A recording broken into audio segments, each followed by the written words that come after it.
Hey, I'm Rob Kaechele, and I'm here to show you the Roland 808, which is the TR8 drum machine. Okay, the Roland 808. How does the 808 work? Okay, let's do a demonstration. So let's first describe how this works. We're going to turn this on. I'm going to turn on the speaker in the back of the amplified speaker. You've got to think about this drum machine like a guitar. The guitar is a source of audio sound. So this is going to create the source of audio sound. But audio sounds cannot play out to us unless they have amplification and a speaker to play through. So this is a self-amplified speaker. So we're playing this directly into the self-amplified speaker, and this source, which is the drum machine, will create the sound. Okay? So next, let's talk about the layout. The layout is just like a drum kit. A drummer has a bass kick, a snare drum, tom drums, which are mid-tone, a hi-hat that's open, and a hi-hat that's closed. Creates a lot of disco rhythm. Then they have a ride cymbal and a crash cymbal. A ride cymbal is something to keep the rhythm and groove going, and the crash is usually on a one count to establish the start of the track, or the start of the loop, or the start of the bars, or the end of the bars. So with that, the drum kit is laid out as such. This is the bass kick, or the bass drum. This is the snare drum. These are all three of the toms, the low tom, mid tom, high tom. This is your rim shot and hand clap. Now rim shot's a unique sound. With a stick and a snare drum, it has a metal rim. So if you click and hit the outside of that, you get a wooden sound. So with that, you have a simulation, Roland style, 808 style, of what they think a rim shot should sound like. Hand claps. That's a hand clap, but this is going to sound a little bit different because it's Roland 808. You've got a closed hi-hat and an open hi-hat, and that's what this section's for. And then this is your crash cymbal and your ride cymbal. All of this is just like a regular drum kit. Okay? So with that, you have a 16 count 4-bar layout. And you have a start and stop button that will then start what we call a click or a metronome or a rhythm run that will blink all the way through it, and it will visually show me how fast this is moving through a 16 count step. I also have a tempo dial, so I can tempo this at 88, 92. You can go any tempo you want, and it will take all of these elements and sounds and do what's called quantizing. It will quantize all the sounds to the same tempo. So we're going to quantize this to 103 tempo. Okay? So to start, you got to think, well, how am I going to create my rhythm? I'm probably going to start with a bass kick, then I'll go with a snare drum, then I might start working with my toms, and then I may throw in a rim shot, I may throw in a hand clap, or it may not work. Depends on what you want to create.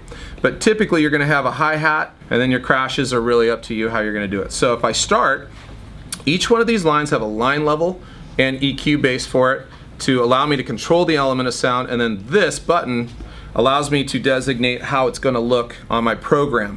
And the program is I have 16 points that I can program that beat to hit or not hit. Okay? So if I start with the bass kick and I hit the start button, the volume's up, here's how that's going to work. Currently it's on the 1 and the 7 count. So actually I'm just going to leave it on the 1. And that's a bass kick. And it's hitting right there. And it's a big kick. It's a big pump. So if I run the attack the other direction, ooh, that's sharp, it's bright. So I'm going to make it so that it has a dulled hit, just like a bass kick, just like the bass sound, and a lot of decay, because without decay, it's going to just pop. So let's hit a few of them on here. That's your bass kick.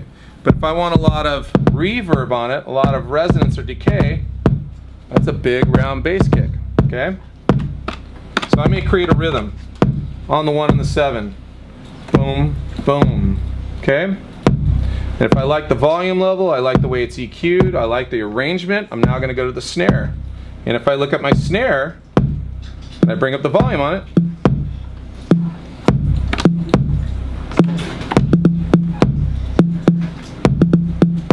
and I might create more of a tribal rhythm rather than a 4 on the floor. So this is going to create some kind of sound for me. That's the arrangement that's going. And then I may throw in some toms. Let's go with a light tom, a low tom. Nothing on it, right?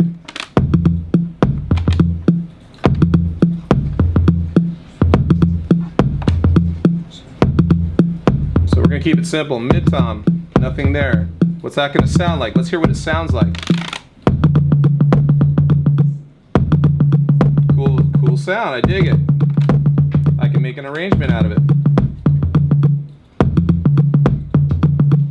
And so some people think that a Roland 808 is more than just a drum machine. They think it's a keyboard. They think it's an electronic instrument of sound and texture. And it is. It's all that. It's simulated electronic sounds that recreate a drum rhythm. And it's a drum kit, really. One last thing I want to show you. If you have this running, you have the ability to tempo it up and let this run on a house rhythm, right? Or tempo it down and let it run on kind of a hip-hop grooving bass in space. It's got space to throw in something, right? So let's say I wanted a house rhythm. House rhythm doesn't have a lot of space for varied beats or broken beats. So typically you go to your bass kick and say, I'm gonna 4 on the floor it. Because you got that bass kick running the 4 on the floor groove, so it's constant. It's not broken. And you have that ability to give it a disco groove.